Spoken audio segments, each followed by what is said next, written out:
Hello મિત્રો, તો આપણે આવી ગયા છીએ જિલ્લા શિક્ષણ તાલીમ ભવનની અંદર. અહીંયા 3 દિવસની તાલીમ છે, 16, 17, 18. તો આજે અહીંયા શારીરિક શિક્ષણ અને સંગીત એના વિશે તાલીમ લેવાની છે. ડાયટ વિભાગ છે. તો આજે તમામ પાટણ તાલુકાના જેટલા શાળા છે તેના એક શિક્ષકને બોલાવવામાં આવ્યા છે અને તમામ શિક્ષકની સંપૂર્ણ સરસ મજાની તાલીમ જવા થઈ રહી છે. તો મારી સાથે બને રહેજો, છે બધી વિડીયો જોજો અને મળીએ તાલીમની અંદર જઈએ. અહીંયા તજજ્ઞોના સાનિધ્યમાં પિંકીબેન અને ટીનાબેન દરજીના માર્ગદર્શન હેઠળ તમામ ગાઈડલાઈન દ્વારા આખી તજજ્ઞો દ્વારા તાલીમ લેવાની છે. કહેવાય છે ને કે તમારું શરીર જો સ્વસ્થ હશે તો તમે સરસ મજાની જિંદગી જીવી શકશો અને તમારું આયુષ્ય પણ સારી રીતે આગળ વધી શકે છે. તો એવા સરસ મજાના સોંગ એટલે કે રામ આયેંગેના સોંગ સાથે સરસ મજાનું આ તાલીમનું માર્ગદર્શન અમારા તજજ્ઞો કલ્પેશભાઈ, નયનાબેન અને સમગ્ર જે તજજ્ઞની ટીમ છે તે આપી રહ્યા છે. અને ઉત્સાહભેર તમામ ગુરુજનો જોડાઈ ગયા છે. કારણ કે કોને ના ગમે યુવાન રહેવું અને આ જે તાલીમ લેવાની છે અને એ તાલીમ અહીંથી લીધા પછી દરેક પોતપોતાની શાળાની અંદર જઈ અને પોતાનું જે પાથું લીધું છે એ દરેક બાળક પાસે જઈ અને પીરસવાનું છે. એટલે કે પોતાના શાળાના બાળકોમાં જઈ અને આ તાલીમ આપવાની છે. ત્યારે ખરેખર આનંદ અને મોજ આવી જાય તેવી તાલીમ છે. કારણ કે ઘણા સમય પછી આ એવી તાલીમ ગોઠવાઈ છે કે જે શારીરિક શિક્ષણ સાથે યોગ, સંગીત, બધા જ બાળકોને જે રસ પડતા વિષય છે આની અંદર આવરી લેવામાં આવે છે. અને આનંદદાયી શનિવાર રહે એના હેતુસર આ તાલીમનું આયોજન કરેલું છે. તો આ વિડીયોને તમે બને એટલો શેર કરજો, લાઈક કરજો અને સબસ્ક્રાઈબ કરવાનું બિલકુલ ના ભૂલતા અને મોજ કરજો. બન્યા રહેજો વિડીયોને અંત સુધી જોવાનું.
કલ્પેશભાઈ અને તેમની ટીમ સરસ મજાના આસનો અને દાવ શીખવાડી રહ્યા છે, જેથી કરીને આપણે શાળાની અંદર જઈએ અને બાળકોને શીખવી શકીએ તેનું ઝીણવટપૂર્વક ભાર દઈ અને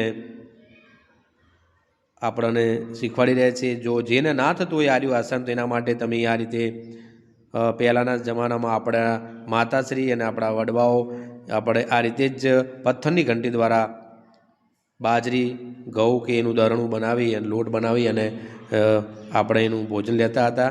તો ખરેખર આ આસનો કરતી વખતે એટલી મજા આવી કે એના વિશે કંઈ શબ્દો જ નથી, કારણ કે બાળપણ તો કોને ના યાદ આવે. ઘણા બધા વર્ષો પછી તાલીમનું તમામ ગુરુજનો સાથે મળવાનું થયું, બહુ આનંદ આવ્યો. એક એક આસન એટલા મહત્ત્વના છે આપણા જીવનમાં, આપણા પરિવારમાં અને આપણા કુટુંબમાં.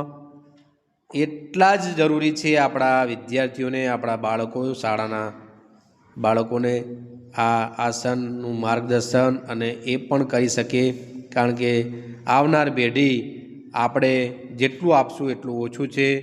તો આવ્યા છીએ, ભગવાને સરસ મજાની નોકરી પણ આપણને આપી છે, તો એની સરસ મજાનું આપણે ઋણ ચૂકવવાનું છે. તો આ આસનો દ્વારા, શિક્ષણ દ્વારા અને બને એટલું આપણાથી જેટલું થતું હોય એ વધુમાં વધુ સારું કરવાની પ્રેરણા સાથે આગળ વધીએ.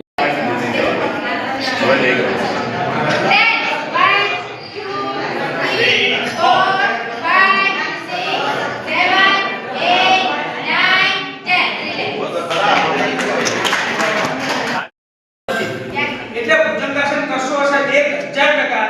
એક મહિનામાં રિઝલ્ટ ના મળે, જેને નથી એનો દુખાવો પછી કમરમાં અતિશય એ સ્ટેજે પહોંચી જાવ એને ડોક્ટરની સૂચના માત્ર ભુજંગાસન અને પેટના ફેટ ઘટાડવા માટે ભુજંગાસન બેસ્ટ.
ખરેખર વંદનીય અને અભિનંદનને પાત્ર આ ગુરુજી છે કે તેમને દરેક દાવ અને આસન જોરદાર રીતે, સારી રીતે સંપૂર્ણ રીતે પૂર્ણ કર્યા છે.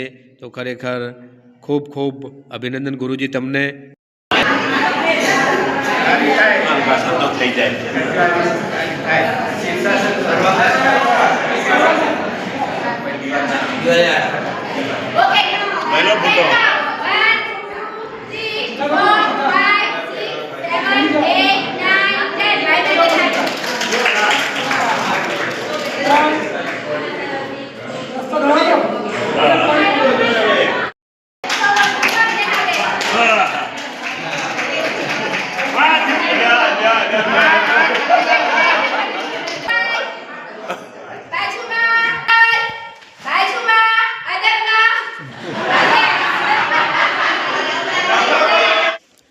આખી તાલીમ જોરદાર રહી અને છેલ્લે આ બાળગીત આવ્યું અને બાળગીત સરસ મજાનું આંગણાનું જાદુ મારું આંગણાનું જાદુ તમામે તમામ ગુરુજનો પાર્ટિસિપેટ થઈ અને ભાગ લઈને બહુ સુંદર રીતે રજૂ કર્યું.